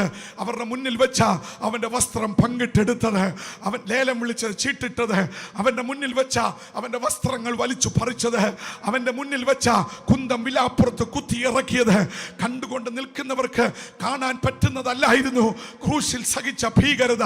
തലയിൽ വെച്ച മുൾക്കിരീടത്തിൻ്റെ ഒരാണി തലയോട് വരെ പിളർന്നിറങ്ങിയെന്ന ചരിത്രകാരന്മാർ രേഖപ്പെടുത്തിയിരിക്കുന്നത്. അവൻ്റെ ശരീരത്തിൽ മുറിവേൽക്കാത്ത ഭാഗങ്ങളില്ലായിരുന്നു. കള്ളന്മാരുടെ മധ്യത്തിൽ അവൻ തൂക്കപ്പെട്ടു. അയ്യോ എൻ്റെ കർത്താവിന്. മഗ്ദല മറിയൊക്കെ കരഞ്ഞ കരച്ചിൽ എന്തായിരിക്കും? അയ്യോ എൻ്റെ രക്ഷകൻ ഈ ഗതി വന്നല്ലോ എന്നവർ വിചാരിച്ചു. അവർ ഭാരപ്പെട്ടു. അമ്മ മറിയ വാവിട്ട് കരഞ്ഞത് കൊണ്ടാ യോഹന്നാനോട് പറഞ്ഞത് അമ്മയുടെ കാര്യം നോക്കിക്കോണം. യോഹന്നാന്റെ ചങ്ക് തകരുന്നത് ക്രൂശിൽ തിരിച്ചറിഞ്ഞത് കൊണ്ട് അവൻ പറഞ്ഞു, അമ്മ യോഹന്നാനെ ഒന്ന് മാറോട് അണച്ചോണേ എന്ന് പറയാൻ ഇടയായി തീർന്നില്ല. പ്രിയമുള്ളവരെ, ക്രൂശിൽ കടന്നവനെ കല്ലറയിൽ അടച്ചു. 3-ാം നാൾ അവൻ ഉയർത്തെഴുന്നേറ്റു. ഞാനങ്ങ് ഓടിച്ചങ്ങ് പറയുക, 3-ാം നാൾ അവൻ ഉയർത്തെഴുന്നേറ്റു. അവന്റെ ആദ്യ ദിവസത്തെ പ്രോഗ്രാം അവൻ ഷെഡ്യൂൾ ചെയ്തു. The programme of the first day, the resurrected day. ഒന്നുകൂടി പറഞ്ഞാൽ, ബൈബിൾ നമ്മൾ പരിശോധിക്കുമ്പോൾ പോസ്റ്റ് റിസറക്ഷൻ അപ്പിയറൻസ് എന്ന് പറഞ്ഞാൽ പുനരുത്ഥാന പ്രത്യക്ഷതകൾ എന്ന് പറയുന്ന ഭാഗത്ത് നമ്മൾ മനസ്സിലാക്കേണ്ടുന്ന ഒരു സത്യം, ഉയർത്തെഴുന്നേറ്റ ദിവസം അവൻ അതിരാവിലെ തന്റെ പ്രോഗ്രാം സെറ്റ് ചെയ്തു. ആ പ്രോഗ്രാമിൽ അവൻ പ്ലാൻ ചെയ്തത് എന്തെന്നറിയാമോ? 3 ദിവസം മുമ്പ് ക്രൂശിന്റെ ചുവട്ടിൽ നിന്ന് കരഞ്ഞു പിൻവാങ്ങിയവരെ എല്ലാം ഒറ്റ ദിവസം കൊണ്ട് അവൻ കണ്ടിട്ട് അവരെ ജീവിതത്തിലേക്ക് മടക്കി കൊണ്ടുവന്ന രക്ഷകന്റെ പേരാ യേശു ക്രിസ്തു. ഇന്ന് രാത്രിയിലും കരയുന്ന ചിലതിന്റെ കണ്ണുനീരൊപ്പുവാൻ, വേദനിക്കുന്ന ചിലതിനെ ആശ്ലേഷിക്കുവാൻ, തകർന്നിരിക്കുന്ന ചിലതിനെ ബലപ്പെടുത്തുവാൻ അവൻ ഇവിടെ വന്നിട്ടുണ്ട്. വിശ്വസിക്കുന്നവർ കരങ്ങളെ അടിച്ച് കർത്താവിനെ ഒന്ന് സ്തുതിക്കട്ടെ. ഹല്ലേലൂയ. ഉയർത്തെഴുന്നേറ്റ ദിവസം മഗ്ദല മറിയയിൽ അവൻ തുടക്കം വെച്ചു. മഗ്ദല മറിയെ കണ്ടതിന് ശേഷം അമ്മ, സഹോദരങ്ങൾ എല്ലാം കണ്ടു. എന്നെ ഏറ്റവും അധികം സന്തോഷിപ്പിച്ചത് അവൻ ഒരാളെ വിട്ടുപോയില്ല. വിട്ടുപോയിരുന്നത് അവർ ദൂരത്തായി പോയി. അവർ യെരൂശലേം വിട്ടു. അവർ എമ്മൗസിലേക്ക് പോകുക പേടിച്ചു പോയി. ഒരു ഭർത്താവും ഭാര്യയും, അമ്മ മറിയയുടെ ഒരു സഹോദരി മറിയയും ഭർത്താവ് ക്ലെയോപ്പാവും അവരാ പോകുന്നത്. മാനസിക നില ആ സഹോദരിക്ക് തെറ്റി. കാരണം തൻ്റെ അടുത്ത ബന്ധുവായ യേശു അവനെ കൊല ചെയ്യുന്നത് കണ്ടപ്പോൾ ആ സ്ത്രീയുടെ സമനില തെറ്റി. അവളെ സ്നേഹിക്കുന്ന ഭർത്താവ് അവളോട് പറഞ്ഞു, ഇനി നമുക്ക് യെരൂശലേം വേണ്ട, പോയേക്കാം, വീട്ടിൽ പോയേക്കാം. എമ്മൗസ്, വർഷങ്ങൾക്ക് മുമ്പ് എമ്മൗസ് വിട്ടതാ യേശുവിൻ്റെ കൂടെ പോകാൻ. ഇപ്പോൾ യേശു ഇല്ലാതായി, നമുക്ക് മടങ്ങിപ്പോയേക്കാം. കരഞ്ഞും നിലവിളിച്ചും തകർന്നും വഴിയുടെ സൈഡിൽ പിടിച്ചുകൊണ്ട് ആ ഭർത്താവും ഭാര്യയും സമനില തെറ്റിയതിൻ്റെ ഭാര്യയെ ഇറുക്കി പിടിച്ചുകൊണ്ട് അവൻ എമ്മൗസിലേക്ക് നടന്നു പോകുമ്പോൾ അവൻ്റെ മഹത്വ പ്രത്യക്ഷതയിൽ ഒന്ന് ആ കുടുംബത്തിന് വേണ്ടിയായിരുന്നു. ഇന്ന് രാത്രിയിലും വേദനിക്കുന്ന ആരെങ്കിലും ഈ സുവിശേഷ മഹായോഗത്തിൽ വന്നിട്ടുണ്ടെങ്കിൽ ഇന്ന് രാത്രിയിൽ അവന്റെ ഒരു മഹത്വ പ്രത്യക്ഷത സഹോദര നിനക്ക് വേണ്ടി ഇവിടെ വെളിപ്പെടും. സഹോദരി, അവന്റെ ഒരു മഹത്വ പ്രത്യക്ഷത നിനക്ക് വേണ്ടി ഇന്ന് രാത്രിയിൽ വെളിപ്പെടുന്ന സമയമായി തീരട്ടെ.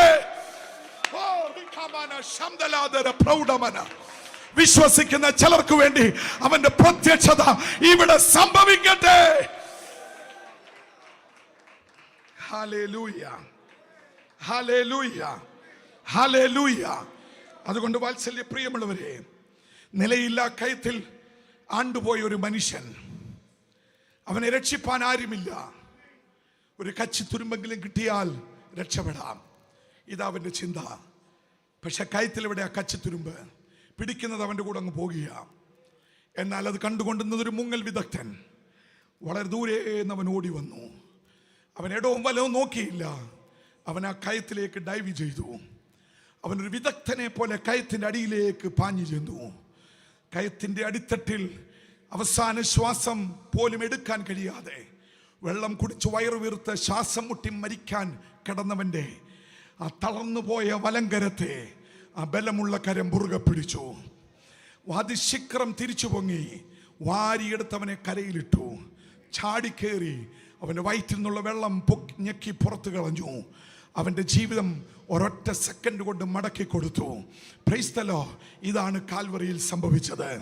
തകർന്നുപോയ എന്നെയും നിങ്ങളെയും കൈവിടപ്പെട്ടു പോയ മാനവകുലത്തെ പാപത്താൽ, ഞാൻ മുമ്പേ പറഞ്ഞതുപോലെ, പാപത്തെ പച്ചവെള്ളം പോലെ കുടിച്ച് ആഹാരത്തെക്കാൾ ലഹരി പ്രിയമായ ഒരു തലമുറ നമ്മുടെ ചുറ്റും കൊഴുത്തു വളരുമ്പോൾ, പ്രൈസ് ദി ലോർഡ്, ഇവിടെ കേട്ട രാഷ്ട്രീയ പ്രസംഗങ്ങൾ ആരെയും രക്ഷിച്ച ചരിത്രമില്ല. ഇവിടെ മദ്യവർജന പ്രസ്ഥാനങ്ങൾ ആരെയും രക്ഷിച്ച ചരിത്രമില്ല. ഇവിടുത്തെ ലഹരി വിരുദ്ധ സംഘടനകൾ ആരെയും രക്ഷിച്ച ചരിത്രമില്ല. ഇവിടുത്തെ ഡി അഡിക്ഷൻ സെന്ററുകൾ കുത്തിവെച്ച ഇഞ്ചക്ഷൻ 2 ദിവസമേ പിടിച്ചു നിന്നിട്ടുള്ളൂ.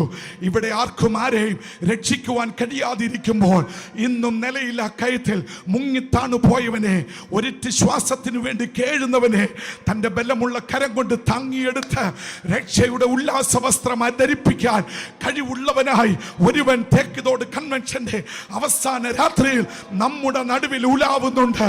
ഇന്ന് രാത്രിയിൽ ഏത് മേഖലയിലെങ്കിലും തകർന്നിരിക്കുന്ന ആരെങ്കിലും ഉണ്ടെങ്കിൽ ഇന്ന് രാത്രിയിൽ സഹോദരി, നിനക്ക് വേണ്ടി അവൻ ഇവിടെ വന്നിട്ടുണ്ട്.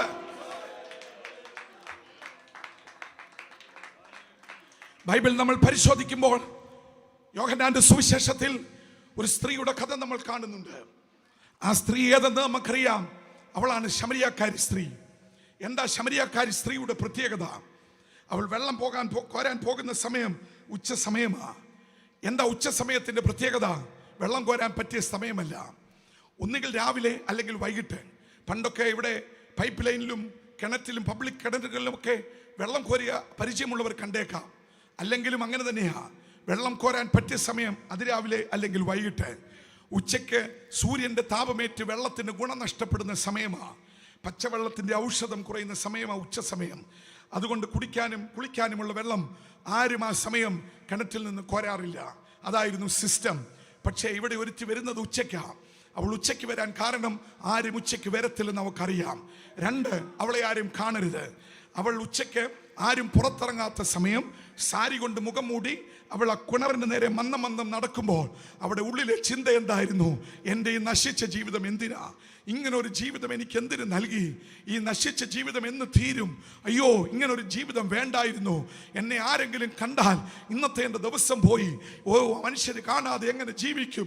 ദുർഗതിയിലായല്ലോ എൻ്റെ ജീവിതമെന്ന് എന്നത്തെ പോലും അന്നും അത് ചിന്തിച്ചുകൊണ്ട് അവൾ വീടിൻ്റെ പടി വിട്ട് താഴോട്ടിറങ്ങുമ്പോൾ കിണറിൻ്റെ അരികിലേക്ക് അവൾ ചെല്ലുമ്പോൾ അവൾ കണ്ട കാഴ്ച, അവളെ കാത്തൊരുത്തൻ അവിടെ ഇരിപ്പുണ്ടായിരുന്നു. Price the Lord. അവളെ കാത്തൊരുവൻ അവിടെ ഇരിപ്പുണ്ടായിരുന്നു. ഇവർ തമ്മിൽ അല്പനേരം സംസാരിച്ചു. അല്പനേരം സംസാരിച്ചപ്പോൾ അവിടെ നടന്ന സംഭവം നമുക്ക് എല്ലാവർക്കും അറിയാം. ഇവൾ എന്തിനവിടെ വന്നു എന്നവൾ മറന്നുപോയി. ഇവൾ ചുമന്നുകൊണ്ട് വന്ന കുടം അവൾ അവിടെ വലിച്ചെറിഞ്ഞു. ഇപ്പോൾ അവൾ പോകുന്നത് പട്ടണത്തിലേക്കാ. പട്ടണത്തിന്റെ പ്രത്യേകത എന്താ? ജനം തിങ്ങിപ്പാർക്കുന്ന സ്ഥലം. അത് അവിടെ എപ്പോഴും ജനമാ. കടയുണ്ട്, ബിസിനസ് ഉണ്ട്, യാത്രക്കാരുണ്ട്. അവിടെ ഈ കിണറിന്റെ കര പോലെ ഒഴിഞ്ഞ സ്ഥലമല്ല. പട്ടണത്തിൽ അവൾ ചാടിയിറങ്ങി. മുഖം മൂടിയ സാരിത്തൽപ്പ് അവൾ വലിച്ചു മാറ്റിയിട്ട് പട്ടണത്തിൽ കിടന്നുകൊണ്ട് അവൾ തുള്ളിച്ചാടി അലറിപ്പറഞ്ഞൊരു വാചകം ഈ പുസ്തകത്തിലുണ്ട്. എന്താ വാചകം? എൻ്റെ കഥ അറിയാവുന്ന ഒരുവനെ ഞാൻ കണ്ടുമുട്ടി. എൻ്റെ ചരിത്രം അറിയാവുന്ന ഒരുവനെ ഞാൻ കണ്ടു. എൻ്റെ അവസ്ഥ തിരിച്ചറിഞ്ഞ ഒരുവനെ ഞാൻ കണ്ടു. ഇനി ഞാൻ ആരെയും പേടിക്കേണ്ട കാര്യമില്ല. ഇനിയും ആരുടെ മുന്നിലും തലകുനിക്കേണ്ട കാര്യമില്ല. ഇനി ഞാൻ പാത്ത് നടക്കേണ്ട കാര്യമില്ല. ഉച്ചയ്ക്ക് വെള്ളം കോരാൻ പോകേണ്ട കാര്യമില്ല. എൻ്റെ അവസ്ഥയ്ക്ക് വ്യത്യാസം വരുത്തിയ ഒരുവനെ ഞാൻ കണ്ടു. ഇന്ന് രാത്രിയിൽ സഹോദരി, സഹോദര, തേക്കിതോട് കൺവെൻഷനിൽ നീ ഇവിടെ വരുമെന്നറിഞ്ഞ് നിനക്ക് മുമ്പേ നിന്നെ കാത്തൊരുവൻ ഇവിടെ വന്നിട്ടുണ്ട്. ശമരിയാക്കാരി സ്ത്രീയെ കാത്ത് കിണറിന്റെ കരയിൽ വന്നതുപോലെ ഇന്ന് രാത്രിയിൽ ചിലർക്ക് വേണ്ടി അത്ഭുതം ചെയ്യുവാൻ, ചിലരെ സൗഖ്യമാക്കാൻ, ചിലരെ തൊടാൻ, ചിലരെ മടക്കി കൊണ്ടുവരുവാൻ അവൻ ഇവിടെ വന്നിട്ടുണ്ട്. വിശ്വസിച്ചാട്ടെ, വിശ്വസിച്ചാട്ടെ. വിശ്വസിക്കുന്ന ചിലർക്ക് വേണ്ടി ഇന്ന് രാത്രിയിൽ ക്രൂശിന്റെ ശക്തി വ്യാപരിക്കട്ടെ. അത് ഭയത്തെ മാറ്റട്ടെ, അത് അസ്വസ്ഥതയെ മാറ്റട്ടെ, അത് ആരോഗ്യത്തെ മടക്കി തരട്ടെ. ഹല്ലേലൂയ. മനസ്സിലായോ ആ രക്ഷയുടെ ഗൗരവം? ഇനി ഞാൻ ഒരു സംഭവം കൂടി പറഞ്ഞ് ചൂട് വേഗത്തിൽ പോകാം. Praise the Lord. വൃത്തികെട്ടതും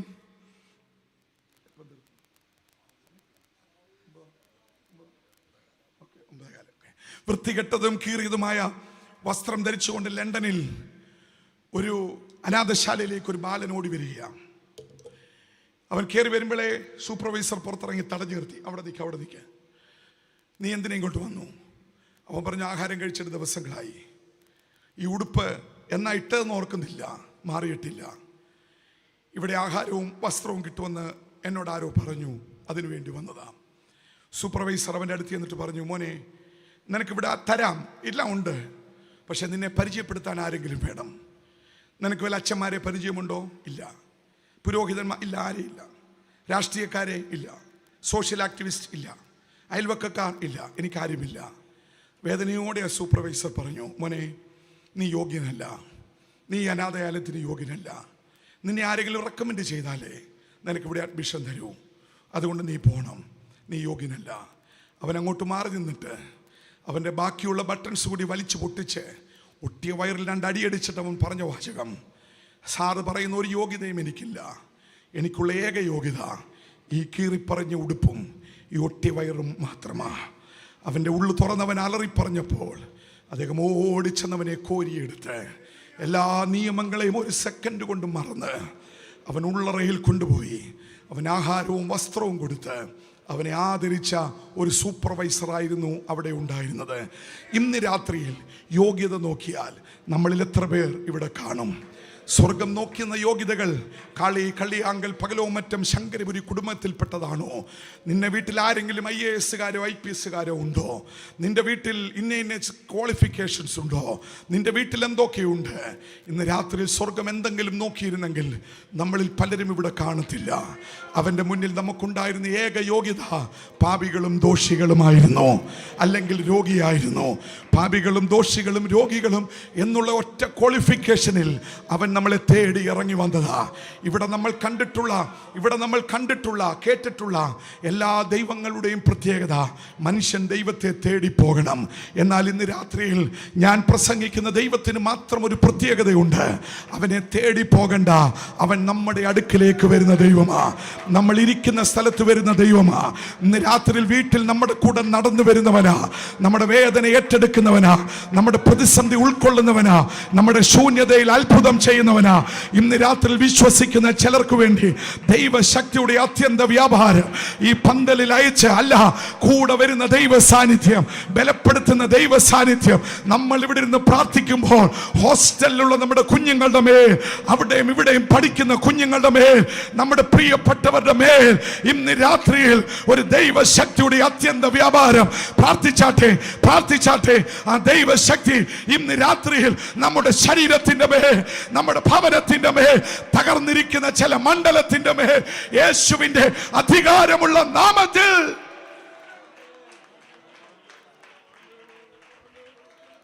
ഞാൻ എൻ്റെ വാക്കുകളുടെ സമാപനത്തിലേക്ക് വരണം.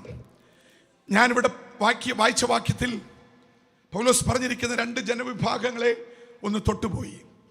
അതിൽ ഒന്നാമത്തെ വിഭാഗം യഹൂദൻ, രണ്ടാമത്തെ വിഭാഗം യവനൻ.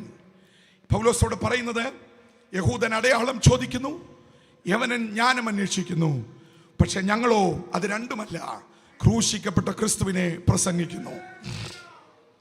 ആ കാലഘട്ടത്തിൽ 2 പ്രബല വിഭാഗങ്ങളാണ് യഹൂദനും യവനനും. യഹൂദൻ യേശുക്രിസ്തുവിന്റെ സ്വന്തം ജനമാണ്. ഇവർക്കൊരു പ്രത്യേകതയുണ്ട്, ഇവരൊരു മശിഹായെ പ്രതീക്ഷിക്കുന്നുണ്ടായിരുന്നു. മശിഹ വരും, പക്ഷേ മശിഹായാണെങ്കിൽ അത് രാജകൊട്ടാരത്തിൽ ജനിക്കണം, രാജാവിൻ്റെ മകനായി ജനിക്കണം. പക്ഷെ ഇവൻ ജനിക്കാൻ ഒരു സ്ഥലമില്ലാതെ ജനിച്ചു, പുൽത്തൊഴുത്തിൽ കാലികളുടെ കൂടെ ജനിച്ചു വീണു. ഈ ഒരു ചിന്ത വന്നതുകൊണ്ട് ഇവൻ മശിഹ എന്നുള്ളത് യഹൂദന്മാർ അംഗീകരിച്ചില്ല. എന്ന് പറഞ്ഞാൽ മശിഹായുടെ അടയാളമൊന്നും അവൻ്റെ ജനനത്തിൽ കണ്ടില്ല. രണ്ടാമത്തെ ഘടകം, ഈ മശിഹ എന്നുള്ളവരുടെ കാഴ്ചപ്പാട് റോമൻ ഗവൺമെന്റിനെ നിഷ്കാസിതരാക്കി. കൈസറെ കൊട്ടാരത്തിൽ നിന്ന് സിംഹാസനത്തിൽ നിന്ന് ഇറക്കി വിട്ടിട്ട് മശിഹ സിംഹാസനത്തിൽ ഇരുന്നിട്ട് യഹൂദന്മാരെ ചേർത്ത് നിർത്തി യഹൂദ സാമ്രാജ്യം സ്ഥാപിക്കും. പക്ഷേ അങ്ങനെ ഒരു പരിപാടിയും യേശുവിൽ അവർ കണ്ടില്ല. അവന് കഴുതപ്പുറത്ത് കയറുന്നു, സാധാരണക്കാരോടൊപ്പം നടക്കുന്നു, അഹിംസ ഒക്കെ പ്രസംഗിക്കുന്നു, മുറിവുകളുടെ മുറിവ് കെട്ടുന്നു, രോഗികളെ ആശ്വസിപ്പിക്കുന്നു. യുദ്ധം ചെയ്യുന്ന ഒരു സ്റ്റൈലും അവനില്ല. എന്ന് പറഞ്ഞാൽ അവർ വിചാരിച്ച ഒരടയാളവും യേശുവിൽ കണ്ടില്ല. Price the Lord. അതുകൊണ്ട് യഹൂദന്മാർ തീരുമാനിച്ചു, ഇവനെ നമുക്ക് വേണ്ട, ഇവൻ നമുക്ക് യോഗ്യനല്ല, ഇവനല്ല നമ്മുടെ മശിഹ. അവർ തള്ളി മാറ്റി. രണ്ടാമത്തെ വിഭാഗം യവന വിഭാഗം എന്ന് പറഞ്ഞാൽ അലക്സാണ്ടറിന്റെ പിൻഗാമികൾ, മാസിഡോണിയൻ ആൾക്കാർ, മഹാജ്ഞാനികൾ, ഫിലോസഫേഴ്സ്, തത്വജ്ഞാനികൾ. ഇവർ നോക്കിയപ്പോൾ ഇവൻ എന്താ കണ്ടെന്നറിയാമോ? ഇവൻ നോക്കിയപ്പോൾ ക്രൂശിൽ കിടക്കുക രക്ഷകൻ ക്രൂശിൽ കിടക്കുക. ഞാൻ മുമ്പേ പറഞ്ഞ കാര്യങ്ങളെല്ലാം ഒന്ന് ഓർത്തോണേ. ആരും സഹായിപ്പാനില്ല, ഉടുതുണി പോലും സംരക്ഷിക്കാൻ കഴിയാത്തവൻ, കള്ളന്മാരുടെ നടുക്ക് കിടക്കുന്നവൻ, ശരീരം മുഴുവൻ മുറിവ്, കിരീടത്തിന് പകരം മുൾക്കിരീടം, ആ ദേഹം മുഴുവൻ പരിക്ക്, തലയുടെ മുകളിൽ ആരോ എഴുതി വെച്ചിരിക്കുന്ന രാജാവ്. പക്ഷെ രാജാവിൻ്റെ ഒരു പരിവേഷവുമില്ല. നീച മരണം. അന്നത്തെ കാലഘട്ടത്തിലെ ഏറ്റവും നീചന്മാർക്കുള്ള മരണമാണ് യേശു. ബർബാസിനായിരുന്നു വിധിച്ചിരുന്നത്. ബർബാസിന് പകരം യേശുവിൽ വന്നു. ക്രൂരന്മാരായ കുറ്റവാളികൾക്ക് കൊടുക്കുന്ന ശിക്ഷ യേശുവിൻ്റെ മേൽ ചാർത്തി. അതാണ്. അപ്പോൾ ഇവരെ നോക്കിയപ്പോൾ ഇതാണോടാ രാജാവ്, ഇവനാണോ ദൈവം എന്നൊരു ചിന്ത വന്നു. സത്യമാ, രാജാവിനും ദൈവത്തിനും യോഗ്യമായതൊന്നും ക്രൂശിൽ കണ്ടില്ല. അവരുടെ നോട്ടത്തിൽ ഒരു സഹായവും ഇല്ലാതെ കൈകൾ രണ്ടും വശത്തെ കാണിയിടിച്ച് കാല് ചേർത്താണിയിടിച്ച് കിടക്കുന്ന യേശു അവർ ഉൾക്കൊണ്ടില്ല. അതാ പൗലോസ് പറഞ്ഞ ഒത്തിരി പറയാനുണ്ടെങ്കിലും ഞാൻ ചുരുക്കി അതങ്ങ് പറയുക. യഹൂദൻ അടയാളം നോക്കി കണ്ടില്ല. യവനെ ജ്ഞാനം അന്വേഷിച്ചു. ഇവൻ എങ്ങനെ ലോകത്തെ രക്ഷിക്കും? ഒറ്റയ്ക്ക് കിടക്കാൻ വയ്യാത്തവൻ, ഒറ്റയ്ക്കൊന്ന് രക്ഷപ്പെടാൻ വയ്യാത്തവൻ എന്ന് പറഞ്ഞാൽ ഇവൻ വിചാരിച്ചിട്ടും ഇവൻ്റെ ഒരു ചെറിയ പ്രതിസന്ധിയും തടയുന്നില്ല. വരുന്നവനും പോകുന്നവനെല്ലാം അടിക്കുന്നു, വരുന്നവനും പോകുന്നവനെല്ലാം കളിയാക്കുന്നു, ഉടുവസ്ത്രം പോലും ചീട്ടിട്ടെടുക്കുന്നു. ഇവൻ എങ്ങനെ നമ്മളെ രക്ഷിക്കും? ബുദ്ധി. അതാ പൗലോസ് പറയുന്ന ജ്ഞാനം. ബുദ്ധി ഉണർന്നു. ബുദ്ധി ഉണർന്നപ്പോൾ ഇവർക്ക് മനസ്സിലായി, ഇവൻ വേണ്ട, ഇവൻ വേണ്ട. ഇവരാരുടെ പിൻഗാമികളാ? സോക്രട്ടീസ്, അരിസ്റ്റോട്ടിൽ, പ്ലേറ്റോ, ഡയോജനസ് തുടങ്ങിയുള്ള ഈ വലിയ വലിയ ഫിലോസഫേഴ്സിന്റെ പിൻഗാമികളാ. ഇവർക്ക് ജ്ഞാനം അരച്ച് കലക്കി കുടിച്ചിരിക്കുക. ഇവർ പറഞ്ഞു, ഇങ്ങനെ ഒരു യേശുവിനെ ഞങ്ങൾക്ക് വേണ്ട. ഞാൻ പറഞ്ഞത് മനസ്സിലായോ? യഹൂദൻ നോക്കിയപ്പോൾ അടയാളങ്ങൾ കാണിക്കാതെ യേശു, ഇവർ നോക്കിയപ്പോൾ ജ്ഞാനം ഇല്ലാത്ത മരണം. ഇവനാ ലോകത്തെ രക്ഷിക്കുന്ന രാജാവ്. ഇവൻ എങ്ങനെ രക്ഷിക്കും? Price the Lord.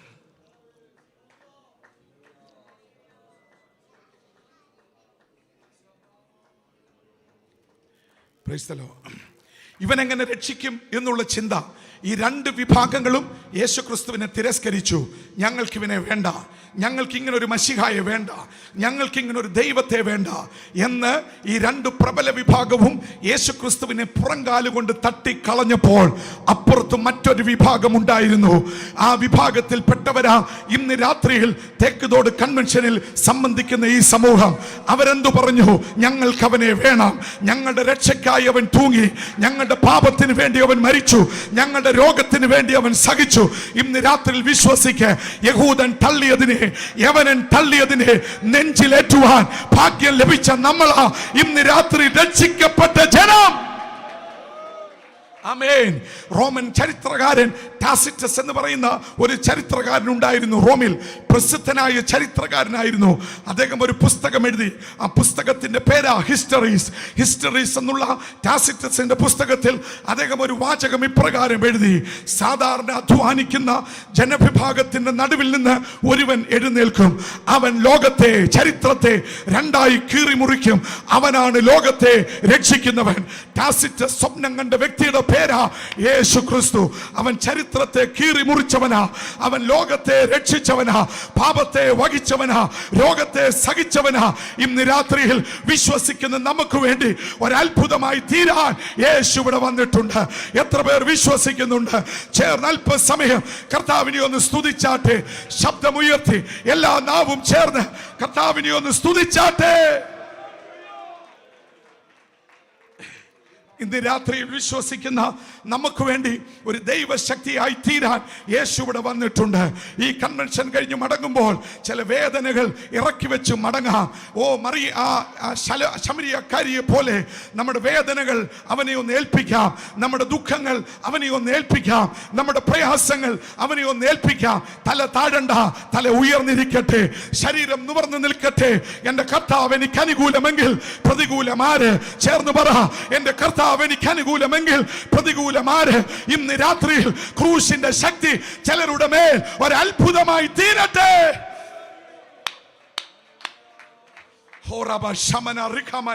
യഹൂദൻ തള്ളി, യവനൻ വേണ്ടെന്ന് വെച്ചു, പക്ഷേ ഞങ്ങൾ അതിനെ നെഞ്ചിലേറ്റി. അതാ പൗലോസ് പറയുന്നത്, ക്രൂശിന്റെ വചനം നശിച്ചു പോകുന്നവർക്ക് മോക്ഷത്വവും രക്ഷിക്കപ്പെടുന്ന നമുക്ക് ഇന്ന് രാത്രിയിൽ ഒരു ദൈവശക്തിയാ. നമ്മുടെ ചില പ്രശ്നങ്ങളുടെ മേൽ, നമ്മുടെ ചില ഭാരങ്ങളുടെ മേൽ, നമ്മുടെ ചില വേദനകളുടെ മേൽ, നമ്മുടെ ചില ദുഃഖങ്ങളുടെ മേൽ ഇന്ന് രാത്രിയിൽ ഒരു ദൈവശക്തി വ്യാപരിക്കട്ടെ. തകർന്നുകൊണ്ടിരിക്കുന്ന ഒരു മണ്ണിലാ പാർക്കുന്നത്. സമസ്ത മേഖലകളും കൈവിട്ട് കഴിഞ്ഞു. ആർക്കും ഇനി ഭൂമിയെ രക്ഷിക്കുവാൻ കഴിയത്തില്ല. എല്ലാം വെറുതെയാ. എങ്ങൊന്നും രക്ഷ പ്രതീക്ഷിക്കണ്ട. അതുപോലെ സമൂഹം കൈവിടപ്പെട്ടു. അങ്ങനെയായി നമ്മുടെ ഈ കാലഘട്ടം. ഞാൻ എല്ലാ മേഖലയിലേക്കൊന്നും കടന്നില്ല. കൈവിടപ്പെട്ടു പോയൊരു സമൂഹം. ഇന്ന് രാത്രി നമുക്ക് ആശ്രയിക്കാൻ കൊള്ളാകുന്ന ഒരുവനേ ഉള്ളൂ. അവൻ്റെ പേരാ യേശു ക്രിസ്തു. ഇതുപോലെ ഒരുത്തൻ ഒത്തിരി വർഷങ്ങൾക്ക് മുമ്പ് ബൈബിളിൽ പറഞ്ഞിട്ടുണ്ട്. അവൻ പ്രസംഗിച്ച വിഷയം മാനസാന്തരമായിരുന്നു. അവൻ്റെ ശബ്ദം കേൾക്കാൻ ആരും തയ്യാറായില്ല. അവസാനം ദൈവം പറഞ്ഞു, നീ ഒരു കപ്പലുണ്ടാക്ക്, ഒരു പെട്ടകം ഉണ്ടാക്ക്. അവൻ ഉണ്ടാക്കി. അളവെല്ലാം ദൈവം കൊടുത്തു. എന്നിട്ട് ദൈവം അവനോട് പറഞ്ഞു, നീയും നിന്റെ ഭാര്യയും മക്കളും ഓക്കെയാണോ? ഓക്കെയാ.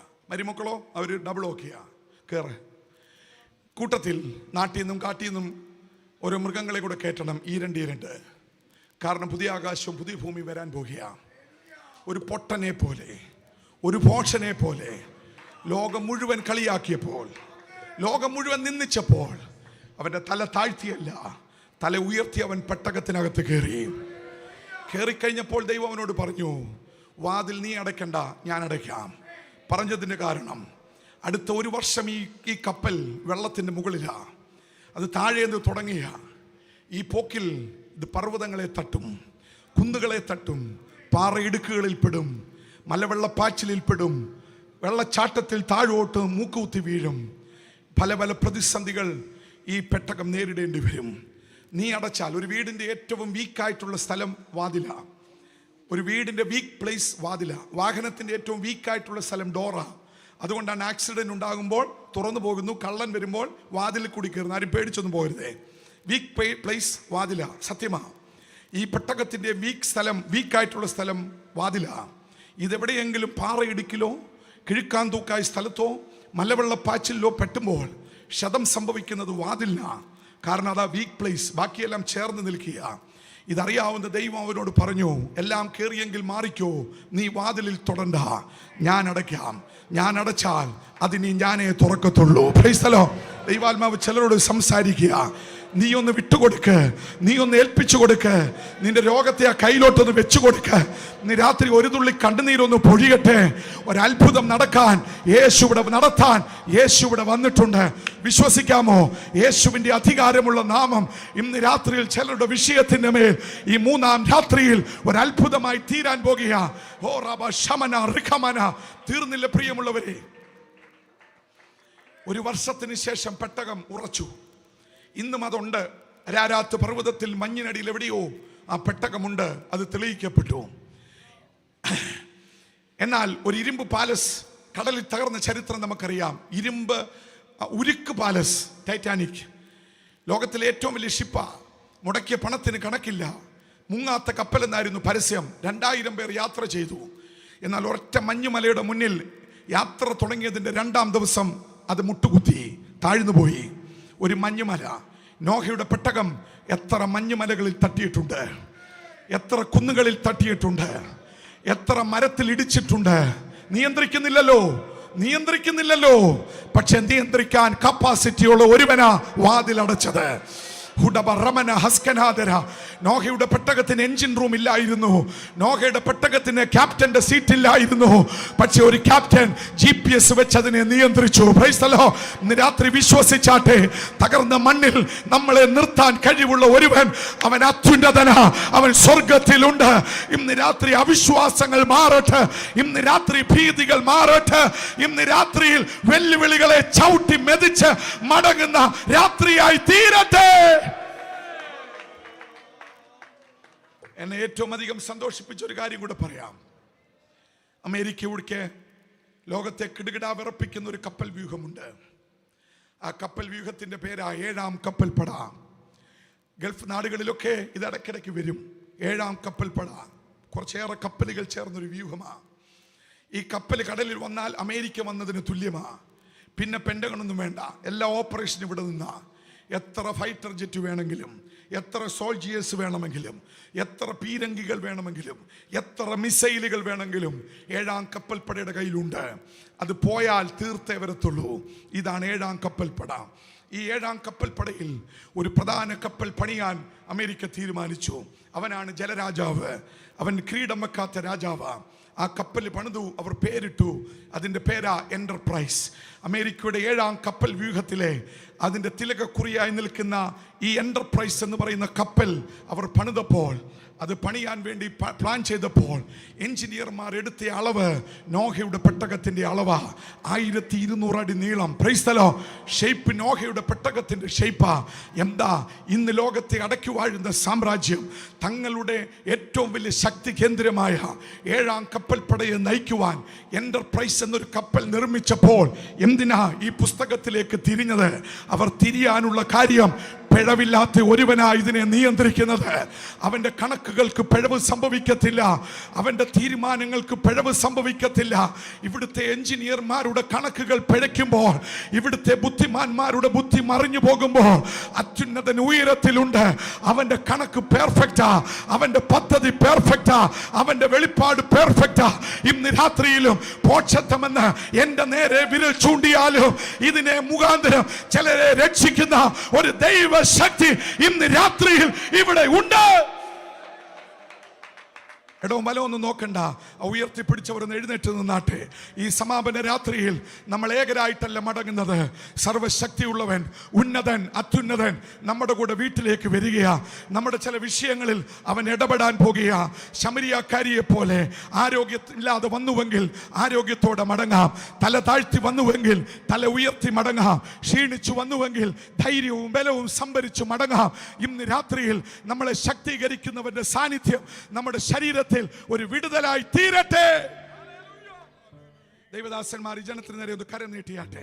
എല്ലാവരും കരം നീട്ടിയാട്ടെ. ഹോറാബ ശംദനാദര. കണക്കുകൾ പിഴയ്ക്കാത്ത ഒരുവൻ ഇവിടെ ഉണ്ട്. എനിക്കറിയത്തില്ല, ഇന്ന് രാത്രി ഞാൻ പറയാൻ ഉദ്ദേശിച്ച വിഷയമല്ല അവസാനം പറഞ്ഞത്. കണക്കുകൂട്ടൽ തെറ്റി ആരെങ്കിലും ഇവിടെ ഉണ്ടെങ്കിൽ, അതിൻ്റെ സാമ്പത്തിക തകർച്ചകൾ നേരിട്ട് മനസ്സിടിഞ്ഞ് ആരെങ്കിലും ഇവിടെ ഉണ്ടെങ്കിൽ, നോഹയുടെ പെട്ടകത്തിൻ്റെ കണക്ക്, ആ കണക്ക് ഇന്നും ഒരു ലോക സാമ്രാജ്യത്തിൻ്റെ തിലകക്കുറിയായി അവർ കണ്ടുവെങ്കിൽ ഇന്ന് രാത്രിയിൽ വിശ്വസിക്ക്, അവൻ ചില കണക്ക് കൂട്ടലുകൾ ഇന്ന് രാത്രിയിൽ നമുക്ക് വേണ്ടി വെളിപ്പെടുത്തട്ടെ. അവൻ ചില വഴികൾ നമുക്ക് വേണ്ടി തുറക്കട്ടെ. അവൻ ചില അത്ഭുതങ്ങൾ ഇന്ന് രാത്രിയിൽ നമുക്ക് വേണ്ടി ചെയ്യട്ടെ. വിശ്വസിച്ച് സ്തോത്രം ചെയ്യാം, പ്രാർത്ഥിക്കാം. ജനം, ദൈവദാസന്മാർ കരം നീട്ടിയാട്ടെ. യേശുവിന്റെ അധികാരമുള്ള നാമത്തിൽ ഈ ജനത്തിന് വേണ്ടി പ്രാർത്ഥിക്കുന്നു. ഒരു സ്വസ്ഥത വ്യാപരിക്കട്ടെ, ഒരു രോഗസൗഖ്യം വ്യാപരിക്കട്ടെ. ചില അലർജി പ്രോബ്ലങ്ങൾ, ചില അലർജി രോഗങ്ങൾ സൗഖ്യമാകട്ടെ. ചില മൈഗ്രെയിനുകൾ സൗഖ്യമാകട്ടെ. ചില ഉദര രോഗങ്ങൾ സൗഖ്യമാകട്ടെ. ചില സ്പൈനൽ കോഡിന്റെ പ്രശ്നങ്ങൾ സൗഖ്യമാകട്ടെ. ചില ലങ്സിന്റെ പ്രശ്നങ്ങൾ അഴിഞ്ഞു മാറട്ടെ. എല്ലാവരും സ്തോത്രം ചെയ്യാം. യേശുവിന്റെ അധികാരമുള്ള നാമത്തിൽ, പിതാവിന്റെ പുത്രന്റെ പരിശുദ്ധാത്മാവിന്റെ നാമത്തിൽ ഈ ജനത്തിന് വേണ്ടി അങ്ങയുടെ ദാസന്മാരായ ഞങ്ങൾ ഐക്യമത്യപ്പെട്ട് പ്രാർത്ഥിക്കുന്ന കർത്താവേ, ഇന്ന് രാത്രി ഒരു അത്ഭുതം ഇവിടെ വെളിപ്പെടട്ടെ. You are watching Zion Media.